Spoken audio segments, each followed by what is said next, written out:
नमस्कार दोस्तों, sunrise CSC YouTube channel में आप सभी का स्वागत है। आज का जो हमारा टॉपिक है वो है नो गवर्नमेंट जॉब का जो आपको डिक्लेरेशन फॉर्म भरना है, उसमें क्या कुछ करना है उसके बारे में सभी डिटेल्स आज मैं आपको आराम से समझाऊंगा। इसमें सबसे पहले हमारे पास मेन 4 पॉइंट रहेंगे। सबसे पहले जो हमारा पॉइंट रहेगा वो रहेगा नो गवर्नमेंट जॉब परफॉर्मा। हम कैसे ऑफिशियल नोटिफिकेशन से डाउनलोड कर सकते हैं इसे और उसे कैसे भरना है, हर कॉलम के बारे में मैं आपको बताऊंगा। दूसरा सबसे मेन पॉइंट जो है हमारा वो है नो गवर्नमेंट जॉब परफॉर्मा पे किस किस के साइन आपको करवाने हैं। इसका डाउट सभी कैंडिडेट्स को बना हुआ है, बार बार कैंडिडेट कॉल करके मेरे से पूछ रहे हैं, तो इसके बारे में मैं आपको पूरी डिटेल बताऊंगा। उसके पश्चात फाइनेंशियल ईयर की आय कैसे काउंट करनी है, क्योंकि ऑफिशियल नोटिफिकेशन में दिया हुआ है कि जो आपकी आय है वो फाइनेंशियल ईयर की आय 81 से कम होनी चाहिए। तो फाइनेंशियल ईयर का क्या मतलब है इसमें और यह कैसे काम करेगी, इसके बारे में हम चर्चा करेंगे। उसके पश्चात यदि आपकी आय फैमिली आईडी में ज़्यादा है तो उसे कम कैसे करें, क्योंकि बहुत सारे कैंडिडेट ऐसे हैं जिनकी फैमिली आईडी में आय एक समय में तो 50,000 हो जाती है, अगले ही 5 दिन बाद आप उसको चेक करते हो तो वहाँ 5 लाख मिलती है। अब उसको यही समझ नहीं आ रहा कि उसको अपनी आय कितनी दिखानी है, क्या वह 1,80,000 से कम है या फिर वह ज़्यादा है। इस बारे में भी हम चर्चा करेंगे। तो आज का वीडियो हम शुरू करते हैं। तो सबसे पहले नो गवर्नमेंट जॉब का परफॉर्मा डाउनलोड करने के लिए हमें गूगल पे डालना है वन टाइम रजिस्ट्रेशन। ये इसका मेन ऑफिशियल लिंक है। ये डालने के पश्चात आपके पास जो लिंक खुलेगा, ये होम पेज आपके सामने खुलेगा। ये मेन होम पेज है। इसमें आपको क्लिक है टू सबमिट एप्लीकेशन फॉर्म पे क्लिक करना है। जैसे आप इस पर क्लिक करेंगे आपके सामने नेक्स्ट पेज खुल के आ जाएगा, ये वाला। जैसे आप इस पेज पे आएंगे, ये मेन होम पेज है जहाँ से सीईटी मेंस का फॉर्म भरा जाता है। ये यहाँ से आप रजिस्ट्रेशन नंबर डालेंगे और डेट ऑफ बर्थ डालेंगे। यहाँ से आप कैंडिडेट का अपना फॉर्म फिल कर सकता है। ये आपको कैप्चा डालना होगा। फॉर्म फिल करने के लिए हमने पहले से एक वीडियो बनाया हुआ है जो मैं आपको आई बटन में भी दे दूंगा और नीचे डिस्क्रिप्शन में भी दे दूंगा। वहाँ से आप कंप्लीट डिटेल देख सकते हैं कैसे फॉर्म भरा जाता है, क्या कुछ इसमें इन्फॉर्मेशन मांगेगा, उसमें कंप्लीट डिटेल मैंने आपको बताई हुई है। और आपको नो गवर्नमेंट जॉब परफॉर्मा के लिए इस वाले ऑप्शन पे आना है, एडवर्टाइजमेंट नंबर 003/2023। इस पे जैसे आप क्लिक करेंगे, क्लिक करते ही आपके सामने एक नोटिफिकेशन डाउनलोड हो जाएगा। यह नोटिफिकेशन 33 पेज का है, 33 पेज इसमें दिए हुए हैं और इसमें कंप्लीट इन्फॉर्मेशन आपको दे रखी है। इसमें सबसे पहले है date of publication of advertisement.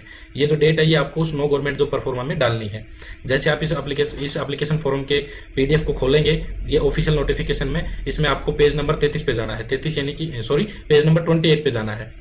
एक बार मैं आपको दिखा देता हूँ। 28 पेज नंबर पे यहाँ पे नोटिफिकेशन दिया हुआ है। ये देखिए, ये आपका 28 पेज नंबर आ गया है। इसमें एनेक्सर भी दे रखा है, ये देखो एनेक्सर 5। ये आपका होना चाहिए format of non government job in family. ये आपका परफॉर्मा हो गया जिसे आपको तैयार करवाना है। इसमें सबसे पहले कैंडिडेट को अपना नाम डालना है, सन ऑफ, डॉटर ऑफ, यानी कि सन या डॉटर जिसमें से जो भी है वहाँ पे लिखना है, सन हो या डॉटर हो। उसके पश्चात अपने पिता का नाम, एज यानी आपकी उम्र कितनी होगी, रेजिडेंस ऑफ में आपको अपना गांव का नाम लिखना है, डिस्ट्रिक्ट में महेंद्रगढ़ लिखना है, applying for against category number, जितनी भी कैटेगरी के लिए आप अप्लाई कर रहे हैं वो लिख सकते हैं यहाँ पे। अगर ये आपकी कैटेगरी ज़्यादा हो रही है, मान लो आप 1 से 5 कैटेगरी के लिए अप्लाई कर रहे हो तो डायरेक्ट 1 से 5 लिख सकते हो, या फिर इस कॉलम में आपकी कोई कैटेगरी छूट भी जाती है तो कोई बड़ी मिस्टेक की बात नहीं है, जितनी आपसे लिखी जाए वो लिख दो, बाकी कोई दिक्कत वाली बात नहीं है। एडवर्टाइजमेंट नंबर 03/2023 हो गया। डेटेड में आपकी पब्लिकेशन डेट डालनी है जो मैंने शुरुआत में बताई थी। यहाँ आपको अपने आधार नंबर पे टिक करके आधार नंबर डालने हैं। उसके पश्चात यहाँ पे नॉन इंस्ट्रक्शन दी हुई है, यहाँ पे आप पीपी नंबर भी डाल सकते हो, पैन नंबर भी डाल सकते हो, ठीक है। इसके पश्चात इसमें नीचे और ऑप्शन दिए हुए हैं, सारे इंस्ट्रक्शन है किस किस को नंबर मिलेंगे, किसको नहीं मिलेंगे। इसमें फैमिली के बारे में बता रखा है कि फैमिली का मतलब क्या है, किसके पास जॉब होनी चाहिए, किसके पास नहीं होनी चाहिए। ये सभी पॉइंट आप ध्यान से पढ़ लेना। उसके पश्चात आपको नीचे चल के यहाँ पे प्लेस डालना है कि कहाँ से आपको प्लेस, यानी कि आपका तहसील है वो डाल सकते हो, आपका गाँव का नाम भी डाल सकते हो। डेट में जिस डेट में आप तैयार कर रहे हो वो डेट आ जाएगी। डिपोनेंट मतलब यहाँ पे कैंडिडेट के साइन हो जाएंगे। रिपोर्ट ऑफ नंबरदार, यहाँ पे आप नंबरदार की भी रिपोर्ट करवानी है, पटवारी की भी करवानी है और तहसीलदार की भी करवानी है। यानी कि तीनों रिपोर्ट मैंडेटरी है, नोटिफिकेशन में बोल रखा है। मैं ये पॉइंट भी आपको नोटिफिकेशन में दिखाऊंगा कि कहाँ पे इन्होंने ये बोल रखा है कि ये साइन आपके होने चाहिए। दूसरा, इसमें बहुत सारे कैंडिडेट्स तहसील में जाके एफिडेविट भी लगवाते हैं, नोटरी के भी साइन करवाते हैं। ऐसा कोई जरूरी नहीं है, आपकी ये 3 साइन होने जरूरी है। यदि आपकी तहसील में तहसीलदार बोलता है कि नोटरी से साइन करवाने हैं वो एक अलग बात है, लेकिन यहाँ पे ऑफिशियल नोटिफिकेशन में ऐसा कुछ नहीं बोल रखा कि आपको नोटरी के साइन करवाने हैं या इस पे टिकट लगाना है या फिर इसमें फोटो वगैरह देनी है एफिडेविट में, ऐसा कुछ नहीं है। आपको नॉर्मल 3 साइन करवाने हैं। इस परफॉर्मा को अच्छी तरह से भरना है, इसमें आपका कोई डाउट नहीं होना चाहिए। दूसरा, इसमें यदि आपसे छोटी मोटी गलती हो भी जाती है, मान लो रेजिडेंस ऑफ में आपने एड्रेस लिखते समय पोस्ट ऑफिस की गलती कर दी या फिर कैटेगरी नंबर लिखते समय आपका 1-2 कैटेगरी नंबर छूट गया, तो इसमें कोई चिंता वाली बात नहीं है। सबसे मेन बात यह है कि आपको तीनों वेरिफिकेशन के साइन होने चाहिए, इसमें डेट मेंशन होनी चाहिए और कोशिश करो इसमें आप फैमिली आईडी या आधार नंबर लिखो, जिससे आपका ये रहे कि आप इस फैमिली आईडी में उस टाइम पे थे। क्योंकि इसमें भी बहुत बार दिक्कत आ जाती है। ऐसे बहुत सारे कैंडिडेट्स हैं जिनके आज फैमिली आईडी कुछ है, कल को उनकी शादी हो गई, शादी होने के पश्चात जब वो मैरिज सर्टिफिकेट बनवाते हैं तो फैमिली आईडी नया क्रिएट हो जाता है। तो इसमें या तो आप आधार नंबर लिखें या फैमिली आईडी लिखना और भी अच्छा है। दूसरा, मैं आपको वो पॉइंट दिखा देता हूं जहां पे इन्होंने बोल रखा है कि तीनों के साइन होने मैंडेटरी हैं। ये देखिए ऑफिशियल नोटिफिकेशन का जब आप पेज नंबर 11 पढ़ेंगे, पेज नंबर 11 में 5 नंबर पॉइंट पे इन्होंने साफ दे रखा है, format of certificate for no government job in family. Should be attested by magistrate या तहसीलदार, यानी कि ये जो आपका फॉर्म है ये मजिस्ट्रेट या तहसीलदार से अटेस्ट होना चाहिए। ठीक है, तहसीलदार आपका जब भी साइन करेगा जब आप लंबड़दार या पटवारी से करवाओगे। दूसरी बात, उसमें तीनों कॉलम दिए हुए हैं तो आपको तीनों के साइन करवाने मैंडेटरी है, तो इसमें किसी भी कैंडिडेट का कोई डाउट नहीं होना चाहिए। लेकिन ये जो मैं आपको बोल रहा हूँ ये है अभी के टाइम के लिए, यानी कि अभी तक ऐसा कोई नोटिफिकेशन नहीं आया है कि यह सेल्फ अटेस्ट भी चलेगा, क्योंकि हरियाणा की हर भर्ती में ऐसा ही हुआ है, लास्ट तक वो नोटिफिकेशन डाल देते हैं कि आपका सेल्फ अटेस्ट फॉर्म चल जाएगा और वो लास्ट तक चल जाता है। लेकिन अभी तक ऐसा कोई नोटिफिकेशन आया नहीं है। आज तक के टाइम के अनुसार मैं आपको बता रहा हूं, आज की डेट में आपको इस पे साइन करवाने मैंडेटरी हैं। सेल्फ अटेस्ट कोई भी कैंडिडेट नहीं लगाए। कल को यदि आपके पास ऐसा कोई नोटिफिकेशन आ जाता है उस केस में कंडीशन अलग हो जाती है, आपका सेल्फ अटेस्ट भी चल सकता है। लेकिन आज की डेट में सेल्फ अटेस्ट आपका बिल्कुल भी नहीं चलेगा। यदि इसके रिगार्डिंग आगे कोई नोटिफिकेशन आता है जिसमें वो बोलते हैं कि आपका नो गवर्नमेंट जॉब का एफिडेविट है वो सेल्फ अटेस्ट चलेगा, तो मैं आपको मेरे चैनल के माध्यम से सूचित भी करूंगा और उस नोटिफिकेशन के बारे में भी चर्चा करेंगे हम। तो सबसे पहले तो ये पॉइंट आपका क्लियर हो जाना चाहिए कि अभी की डेट में आपको ये तीनों साइन करवाने मैंडेटरी हैं। अब यहाँ से हमने आपके 2 पॉइंट क्लियर कर दिए हैं। फर्स्ट वाला, नो गवर्नमेंट जॉब परफॉर्मा कहाँ से डाउनलोड करें, कैसा भरें, उसके पश्चात साइन किस किस के करवाने। अब थर्ड नंबर का जो पॉइंट आपके सामने आता है, फाइनेंशियल ईयर की आय कैसे काउंट करें। अब फाइनेंशियल ईयर का क्या लफड़ा है उसके बारे में मैं आपके सारे डाउट क्लियर कर देता हूं। सबसे पहले मैं आपको नोटिफिकेशन पे लेके चलता हूं, उसमें पॉइंट नंबर 4 पे हमने बोल रखा है, सेकंड नंबर पॉइंट पे देखो, पेज नंबर 4 पे जब आप जाओगे ऑफिशियल नोटिफिकेशन में, इसमें यहाँ पे उन्होंने बोल रखा है कि जो आपकी ग्रॉस एनुअल इनकम है वो चाहे सैलरी से हो, चाहे एग्रीकल्चर से हो, चाहे बिजनेस से हो, चाहे प्रोफेशन से हो, मतलब किसी भी माध्यम से आपकी जो इनकम है, जो आय है, फाइनेंशियल ईयर की आय आपकी 1,80,000 से ज्यादा की नहीं होनी चाहिए। यहाँ पे ये देखो, मैं आपको हाईलाइट करके दिखा देता हूँ, ये जो आपका फाइनेंशियल ईयर वाला जो बोल रखा है इन्होंने फाइनेंशियल ईयर, तो ये लफड़ा सारा फाइनेंशियल ईयर का है कि आपकी फाइनेंशियल ईयर की आय 1,80,000 से ज्यादा नहीं होनी चाहिए। जो आप नो गवर्नमेंट जॉब का जो आप एफिडेविट तैयार कर रहे हैं पेज नंबर 28 पे, उसमें भी इन्होंने साफ लिखा है इस पॉइंट में, जिस आप परफॉर्मा को तैयार करेंगे, मैं एक बार आपको दिखा देता हूँ परफॉर्मा भी, उसमें भी ये पॉइंट इन्होंने दिया हुआ है। एक मिनट रुकिए, इसमें ये देखिए ये पॉइंट आ गया आपके सामने, gross annual income of the family from all sources, ये वाला पॉइंट। इसमें देखो वही आपकी जो बात आ रही है यहाँ पे फाइनेंशियल ईयर की, ये देखो फाइनेंशियल ईयर, इन्होंने इस पॉइंट में भी सेम वही बात बोल रखी है कि फाइनेंशियल ईयर की आय आपकी 1,80,000 रुपए से ज्यादा नहीं होनी चाहिए। अब देखो, हम समझते हैं फाइनेंशियल ईयर का क्या मतलब है।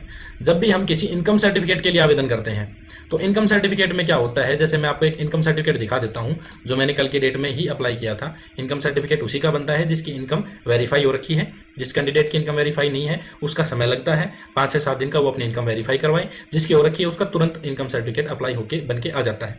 इस पर मैं एक डिटेल में वीडियो डाल दूंगा ग्रुप पे, सॉरी यूट्यूब चैनल पे, जिसमें आपको ये भी समझाया जाएगा कि इनकम को कैसे वेरीफाई कराएं, किस किस से वेरीफाई होती है और कैसे कैसे आपको स्टेप फॉलो करने हैं। उसके पश्चात आपको इनकम सर्टिफिकेट के लिए कैसे आवेदन करना है, कैसे आपका इनकम सर्टिफिकेट आएगा और कितने समय में बन के आ जाएगा, ये सब हम अलग वीडियो में चर्चा करेंगे।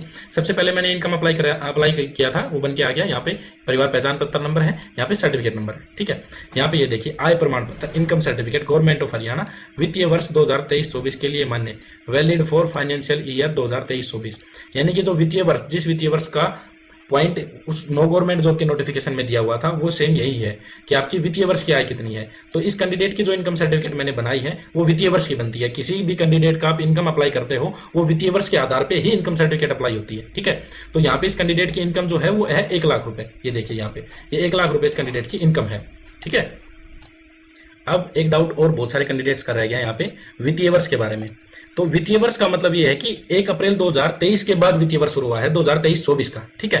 1 अप्रैल 2023 से पहले की जिन कैंडिडेट्स की इनकम सर्टिफिकेट बनी हुई थी वो सब पिछले वाले वित्तीय वर्ष की थी, यानी कि वो इस वित्तीय वर्ष में शामिल नहीं होंगी, क्योंकि यहाँ पे नो गवर्नमेंट जॉब जो परफॉर्मा है उसमें यह बताया गया है कि आपके वित्तीय वर्ष की आय 1,80,000 से कम होनी चाहिए। तो वित्तीय वर्ष यानी कि अब वाला वित्तीय वर्ष। तो यहाँ पे मैं आपको सभी कैंडिडेट्स को यही बोलूंगा कि सभी कैंडिडेट अपनी इनकम सर्टिफिकेट 1 अप्रैल 2023 के बाद की बनवाएं, और मैं प्रेफरेंस दूंगा कि आप इनकम सर्टिफिकेट अभी करंट टाइम की बनवाएं, यानी कि अभी फॉर्म स्टार्ट हुए हैं और फॉर्म एंड डेट होने से पहले आप अपनी इनकम सर्टिफिकेट बनवा लें। क्योंकि कल को हो सकता है आज आपके फैमिली आईडी में इनकम है वो 50,000 रुपए है, ठीक है, लेकिन हो सकता है 5 दिन बाद आपकी इनकम आपको वहां अगर चेक करो तो उसमें आपकी इनकम 5 लाख भी मिल सकती है। क्योंकि बहुत सारे कैंडिडेट्स ने अगर चेक किया होगा तो उनको मालूम होगा, यदि आपका अभी बिल शो नहीं कर रहा, बहुत सारे कैंडिडेट्स का बिल शो कर देता है कि आपका बिल 9,000 रुपए से ज्यादा है, जिसका भी 9,000 से ज्यादा शो करेगा उनकी इनकम 81 से ऊपर क्रॉस होगी, ठीक है। हालांकि आपकी बिल जो है वो 9,000 रुपए से कम है, लेकिन ये बात जब आप अगले बंदे को बताओगे, उसको करेक्शन करवाओगे, जब तक आपके लिए प्रॉब्लम क्रिएट हो जाएगी। हो सकता है कल को आप इस बात को साबित ही ना कर पाओ, आपकी इनकम और ज्यादा एक्सटेंड हो जाए, कम करवाने में बहुत ज्यादा समय लग जाए। तो अभी जिन कैंडिडेट की 180 से कम है वो अपनी फटाफट इनकम सर्टिफिकेट बनवा लें, क्योंकि आप तहसीलदार, पटवारी, लंबड़दार के पास भी जाओगे तो वो साइन या तो आपकी फैमिली आईडी की वेरीफाइड इनकम देख के करेंगे या फिर आपका इनकम सर्टिफिकेट देख के करेंगे। कोई भी कैंडिडेट बगैर फैमिली आईडी से साइन तो करेगा नहीं, ना तहसीलदार करेगा, ना लंबड़दार करेगा, ना पटवारी करेगा। तो सीधी सी बात है, इनकम आपके काम भी आएगी। दूसरी बात, कल को कहीं भी आपको डॉक्यूमेंट वेरिफिकेशन बाद में भी करवाना पड़ता है तो ये आपका एक पक्का प्रूफ हो गया कि आपने उस टाइम फॉर्म फिल किया, उस टाइम आपकी इनकम 1,80,000 रुपए से कम थी। ये आपके पास प्रूफ है, क्योंकि फैमिली आईडी में इनकम आपकी 180 से कम है अभी। लेकिन अगर यही प्रूफ आपसे 6 महीने बाद मांगा जाए कि उस समय आपकी फैमिली आईडी में इनकम कितनी थी, तो मेरी नॉलेज में ऐसा कोई सॉफ्टवेयर नहीं है जो आपकी फैमिली आईडी की इनकम बता सके कि 6 महीने पहले आपकी फैमिली आईडी में इनकम क्या थी। अभी तक तो ऐसा कोई सॉफ्टवेयर है नहीं, ना किसी अधिकारी के पास ऐसी कोई सूचना है। लेकिन यदि आप इनकम सर्टिफिकेट अभी क्रिएट कर लेते हैं तो ये वाला इनकम सर्टिफिकेट यदि आप 2 साल बाद भी चेक करेंगे कि ये सर्टिफिकेट आपका सही था या गलत है, तो ये सर्टिफिकेट सही शो करेगा, इसका रिकॉर्ड भी शो करेगा। तो ये आपका पक्का प्रूफ हो जाएगा कि आपकी इनकम 180 से कम थी। कल को आपको वेरिफिकेशन में कोई प्रॉब्लम नहीं होगी। दूसरी बात, ना इसके लिए आपको कोई चक्कर काटना है, ना किसी के साइन करवाने, डायरेक्ट आपको अपनी फैमिली आईडी से इनकम अप्लाई करनी है। आप अपने फोन से स्वयं भी कर सकते हैं, आपकी सिटीजन अकाउंट से कोई इसकी फीस नहीं लगती, 2 घंटे में तैयार होकर आ जाती है। मतलब कि बिल्कुल आपको एक ओटीपी लेके ही इनकम सर्टिफिकेट जनरेट करना है, इसके लिए कोई एक्स्ट्रा चक्कर आपको नहीं लगाने हैं और ये आपका एक पक्का प्रूफ हो जाएगा। मेरे अकॉर्डिंग, मेरा जो इसमें जो भी सुझाव, मैंने बहुत कुछ इसके बारे में सर्च किया है, उसके बेस पे मैं आपको ये एक राय दे रहा हूं कि आपको इनकम सर्टिफिकेट अपना बना लेना चाहिए। क्योंकि इससे पहले भी आप सीईटी में जब आपका फॉर्म अपडेट करवाया गया तो भी उन्होंने इनकम मांगी थी पीछे की, लेकिन किसी कैंडिडेट के पास इनकम थी नहीं। तो आप अपना इनकम का ये प्रूफ तैयार कर लें। अब जो नेक्स्ट पॉइंट आता है वो ये आता है कि बहुत सारे कैंडिडेट्स की इनकम ज्यादा है, अब वो इनकम को कम कैसे करें। एक बार मैं आपको दिखा देता हूं। शुरुआत में मैंने जो 4 पॉइंट लिए थे उसमें जो आपका लास्ट 4th पॉइंट था, यदि आपकी आय फैमिली आईडी में ज्यादा है तो उसे कम कैसे करें। ये केवल उन्हीं कैंडिडेट के लिए है जिनकी आय एक्चुअल में कम है। मान लो किसी कैंडिडेट की आय है ही ज्यादा, वो ज्यादा ही कमाते हैं, उनका तो कम होगा नहीं, ये सभी के लिए नहीं है। ये उनके लिए है कि मानो किसी का एरर आ गया, उनका 9,000 से ज्यादा का बिजली बिल शो कर रहा है लेकिन उनका है नहीं एक्चुअल में। दूसरा, मान लो किसी का है भी तो भी किसी अलग कंडीशन में है, मान लो मीटर फूक गया तो भी उन्होंने बिल ज्यादा भरा, या कोई और कई बार क्या होता है बिल आ ही ज्यादा जाता है तो आप ज्यादा फिल कर देते हो उसको, बाद में उसको करेक्शन करवाते हो, रिकॉर्ड में वो ज्यादा रहता है। तो ऐसे कैंडिडेट्स जिनकी आय कम है 180 से ज्यादा, लेकिन वो गलती से पोर्टल पे ज्यादा दिखा रखी है, उनके लिए ये पॉइंट है, वो अपनी आय कैसे कम कर सकते हैं। तो इसके लिए हम सबसे पहले गूगल पे चलते हैं और वहां पे हमें सर्च करना है पीपीपी हरियाणा। ठीक है, ये आपकी फैमिली आईडी की वेबसाइट है, क्योंकि इनकम आपका फैमिली आईडी से ही बनता है। सीधी सी बात है, यदि आपकी फैमिली आईडी में आय कम होगी तो आपका इनकम सर्टिफिकेट भी कम आय का बन जाएगा और आपकी सारी समस्याएं हल हो जाएंगी। जहां भी आपको साइन करवाने हैं वह हर जगह आपके साइन इजीली हो जाएंगे और आपका इनकम सर्टिफिकेट या फिर आपकी फैमिली आईडी हर जगह देखी जाएगी। ये देखिए, ये हमारे पास मेन ऑफिशियल वेबसाइट खुल के आ गई है, मेरा परिवार हरियाणा.gov.in। इसमें सबसे पहले हम सिटीजन कॉर्नर में जाएंगे। सिटीजन कॉर्नर पे जाके हमें क्लिक करना है। जैसे ही हम यहाँ पे क्लिक करेंगे आपके सामने 3 ऑप्शन खुल के आ जाएंगे। इसमें देखिए 3 ऑप्शन आपके पास आ गए हैं, update family detail, report caste certificate. Report caste certificate के बाद आपके पास रिपोर्ट एक्सक्लूजन ग्रीवेंस। ये एक्सक्लूजन ग्रीवेंस है जिसमें आपका बिजली बिल वगैरह का एरर आया हुआ होता है और इसको आप यहाँ से रिमूव कर सकते हैं। ठीक है, सबसे पहले हमें एक्सक्लूजन ग्रीवेंस पे क्लिक करना है। जैसे हम यहाँ पे क्लिक करेंगे तो आपसे आपकी फैमिली आईडी मांगी जाएगी। ठीक है, आप फैमिली आईडी भी डाल सकते हैं और आप आधार नंबर भी डाल सकते हैं। तो यहाँ पे मैं सबसे पहले आपके सामने एक फैमिली आईडी डाल के दिखाता हूँ जिसमें 9,000 का एक्सक्लूजन आया हुआ है।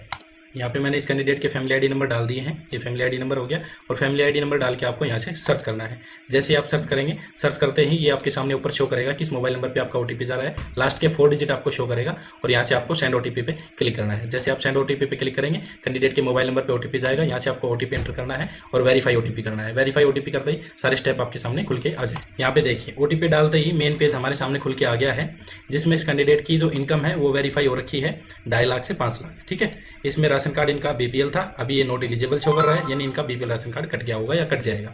ये ऑप्शन है ये आपके पास इनकम की ग्रीवेंस लगाने का। इनकम ग्रीवेंस यानी कि आपकी इनकम आप कम करवाना चाह रहे हो, यानी कि आपकी इनकम इतनी नहीं है, इसके लिए आप इसका शिकायत लगा सकते हो। अब नीचे एक्सक्लूजन में आते हैं। एक्सक्लूजन का मतलब किस वजह से आपकी इनकम इतनी दिखाई हुई है, ये एक्सक्लूजन का सीधा सा मतलब है। इसमें सबसे पहले सुरेंद्र कुमार है, इनको प्राइवेट कॉन्ट्रेक्चुअल एम्प्लॉय दिखाया हुआ है। ठीक है, इसमें family annual income is more than 1.8 lakh verified by the local committee. Local committee के पास से इनकी इनकम 1,80,000 से ज्यादा वेरीफाई हो रखी थी पहले या अभी हो रखी है, आप समझ सकते हैं। ये जो इनकी इनकम वेरीफाई है ये लोकल कमेटी ने करी है। यहाँ पे वेरीफाइड जो सोर्स है इसमें एलसी का मतलब लोकल कमेटी, एससी का मतलब सुप्रीम कमेटी। आप बहुत सारे कैंडिडेट चेक करेंगे तो उसमें एससी भी शो करेगा, एससी का मतलब सुप्रीम कमेटी। ठीक है, तो लोकल कमेटी में इनकी इनकम यहाँ पे 1 लाख से 1,40,000 वेरीफाई हो रखी है सुरेंद्र कुमार की। सिंह यहाँ पे स्टूडेंट है 0, आशा देवी यहाँ पे 180 से 2.5 लाख। अब इनकी 180 से 2.5 लाख क्यों है, इसका मतलब ये है कि इनका जो एनुअल इलेक्ट्रिसिटी बिल है ये आपका 9,000 से ज्यादा का है। ठीक है, इसमें यहाँ पे इलेक्ट्रिसिटी का आया हुआ है वेरीफाइड सोर्स इलेक्ट्रिसिटी, यानी कि इलेक्ट्रिसिटी बिल के कारण इनकी इनकम 180 से 2.5 दिखाई हुई है। अब इसमें 2 डिटेल है, यहाँ पे व्यू डिटेल यानी कि आप डिटेल देख सकते हैं, दूसरा ग्रीवेंस, यहाँ पे आप ग्रीवेंस लगा सकते हैं। तो मैं आपको यहाँ पे व्यू डिटेल शो कर देता हूँ। जैसे आप व्यू डिटेल शो करेंगे तो इसमें आपका जो बिजली बिल नंबर है वो शो करेगा। अब इसमें देखिए सबसे पहले कैंडिडेट का नाम आ गया आशा देवी, यहाँ पे आपका एक्सक्लूजन रीजन आ गया, इसमें अमाउंट आ गई 10,544 और DSB1 का इनका कनेक्शन है, ठीक है। N24 यानी कि कनीना का ये कोड है और ये इनका अकाउंट नंबर है, ठीक है। अकाउंट नंबर में बहुत सारे कैंडिडेट्स कंफ्यूज हो जाएंगे। इस अकाउंट नंबर से यदि आप बिल सर्च करेंगे तो आपका बिल सर्च नहीं होगा, आपको 0 ऐड करना है इसके आगे। बहुत सारे अकाउंट्स के बिल शो नहीं करता है बगैर 0 के। तो सबसे पहले मैं आपको एक बार दिखा देता हूँ उस कैंडिडेट के कितने बिल आए हुए हैं। ये देखिए इस कैंडिडेट का मैंने अकाउंट नंबर के आगे 0 लगा दिया है, ये इनका अकाउंट नंबर है, कंज्यूमर नेम आशा देवी आ गया। यहाँ से इनके बिल शो कर रहा है, इनके कितने कितने बिल हैं, ये बिल का अमाउंट है, ये बिल इन्होंने भरे हैं। यहाँ पे आप व्यू करोगे तो आपका रिसिप्ट डाउनलोड हो जाएगा। ये सब मैंने DSB1 की ऑफिशियल वेबसाइट से किया है, ठीक है। यहाँ पे इनका रिसिप्ट नंबर है और ये इनका रिसिप्ट डेट है, यानी कि किस किस डेट में इन्होंने कितने कितने बिल भरे थे। 2023 मार्च 2023 में 1216 का, नवंबर 2022 में 1575 का, मई 2022 में 1610 का, मार्च 2022 में 652 का, ठीक है। तो आप मार्च टू मार्च की बात करते हैं तो इनके 2 और 2 4 बिल काउंट हो गए। अब 4 बिल की यदि आप अमाउंट काउंट करते हैं तो 9000 क्रॉस नहीं करेगी इनकी अमाउंट, ठीक है। यानी कि इनका जो एरर आया हुआ है वो एरर जो है वो गलत है। तो यहाँ से हमें सिंपल कुछ नहीं करना, इनकी रसीद निकाल लेनी है।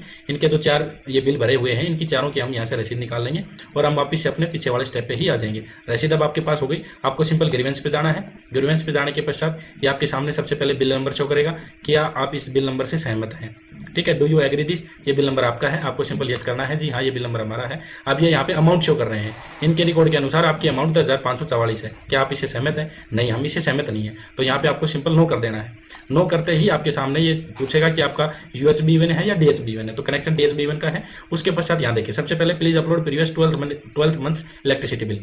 आपको 3 कॉलम में आपको 12 महीने के बिल अपलोड करने हैं, यानी कि आप 4 महीने के बिल अपलोड कर सकते हैं। इसमें टोटल इनकी 4 बिल है, कुल मिला के मेरे को 4 बिल यहाँ पे अपलोड करने हैं। तो मैं यहाँ पे जो इनके बिल की अमाउंट है वो डालूंगा इस वाले कॉलम में, इस वाले में और इस वाले में। यहाँ पे मैंने इनके PDF बनाने हैं, PDF 200 KB से ऊपर के नहीं होने चाहिए। तो कुल मिला के 3 PDF में मैंने इनके सारे बिल इकट्ठे करने हैं। जो बिल मैंने अब इनके काउंट किए हैं उनकी अमाउंट यहाँ पे डाल के उनको अपलोड कर देना है। तो मैं एक बार आपको फटाफट से इनके बिल अपलोड करके यहाँ पे अमाउंट डाल के दिखा देता हूँ। यहाँ पे देखिए इस कैंडिडेट के मैंने यहाँ पे तीनों बिल अपलोड कर दिए हैं। 1216 एक अमाउंट है, 1575 एक अमाउंट और 2262 एक अमाउंट है, ठीक है। ये तीनों बिल यहाँ पे मैंने पूरे 1 साल के बिल में काउंट कर दिए। बस इसको यहाँ से सिंपल आपको कुछ नहीं करना, यहाँ पे अपलोड करना है। जैसे आप इसको अपलोड कर देंगे तो यहाँ पे सबमिट हो जाएगा और यहाँ पे आपके एक्सक्लूजन की रिक्वेस्ट लग जाएगी। ये देखिए यहाँ पे लिखा हुआ गया कि जो भी अथॉरिटी है ये आपके बिल को चेक करेगी और जल्दी आपका ये रिमूव हो जाएगा। इसका यही मतलब है सीधा सा। अब मैं एक बार आपको बता देता हूँ, ये एक्सक्लूजन मैंने इसलिए करके दिखाया क्योंकि बहुत सारे कैंडिडेट्स के बिल का ही एक्सक्लूजन आया हुआ है, ठीक है। इसमें मैं आपको एक चीज़ और बता देता हूँ, यहाँ पे जिस कैंडिडेट का कोई भी एक्सक्लूजन मान लो नहीं आया हुआ है उनको क्या करना है। आप देखिए जिन कैंडिडेट का कोई भी ग्रीवेंस नहीं आया हुआ है, मान लो यहाँ पे किसी प्रकार का कोई ग्रीवेंस नहीं आ रखा, बिल्कुल एम्प्टी है, यहाँ पे लोकल कमेटी का वेरिफिकेशन दिखा रहा है, उस कैंडिडेट को सिंपल यहाँ पे इनकम ग्रीवेंस पे क्लिक करना है, उनकी ग्रीवेंस लग जाएगी। इसके अलावा यदि आपको इनकम जल्दी कम करवानी है तो आप CSC के माध्यम से करेक्शन मॉड्यूल में जाकर के यहाँ पे इनका लॉगिन होगा, लॉगिन में जाकर जैसे भी आप किसी भी CSC पे जाएंगे वहाँ से करेक्शन मॉड्यूल का रिक्वेस्ट लग जाएगा। उसके लिए मैंने एक सेपरेट वीडियो बना रखी है। कुल मिला के आपको इनकम कम करवाने की रिक्वेस्ट लगवानी है। जिस कैंडिडेट बहुत सारे एरर आ रहे हैं इसमें, जिस कैंडिडेट का एरर आया हुआ है कि उनका इनकम टैक्स भरी थी, उन्होंने ITR भरा था, इस वजह से उनका इनकम ज़्यादा है, उनको सिंपल उस पर ग्रीवेंस पे क्लिक करना है। उसमें यदि इन्होंने ITR नहीं फिल करी, नोट फिल का ऑप्शन लगा दें। जिन्होंने कर रखी है इनकम कम है वो अपना प्रूफ लगा दें। यानी कि जिस भी तरह का एक्सक्लूजन आया हुआ है सभी का उसी के सामने ग्रीवेंस लगाने का ऑप्शन मिलेगा और आप ग्रीवेंस लगा सकते हैं। जैसे आप ग्रीवेंस लगाएंगे जल्द से जल्द आपकी इनकम कम हो जाएगी। दूसरा, आपको बिल्कुल एक्टिव रहना है। जिसको भी करेक्शन मॉड्यूल लगाया है या ग्रीवेंस लगाया है वो डेली दिन में 1 बार या 2 बार आपकी इनकम जरूर चेक करें, क्योंकि आपकी इनकम कम हो या ना हो, लेकिन ये तो 90% श्योर है कि एक बार तो आपकी इनकम कम आएगी, चाहे आए 2 दिन के लिए।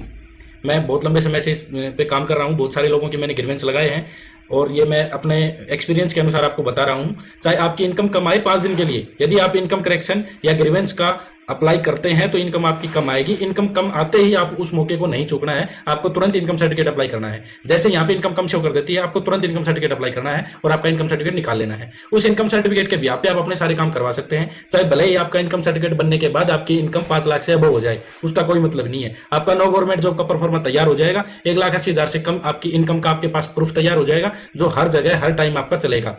सिर्फ इस टाइम के लिए कि हमने फॉर्म फिल किया तब हमारी इनकम 1,80,000 से कम थी, तो उसके हिसाब से आपका ये परफॉर्मा बिल्कुल तैयार हो जाएगा। मेरे अकॉर्डिंग मैंने आपके सारे डाउट क्लियर कर दिए हैं। इसके पश्चात भी यदि किसी कैंडिडेट का कोई डाउट है तो वो हमें कमेंट कर सकता है और हमसे व्हाट्सएप मैसेज करके या कॉल करके पूछ सकता है।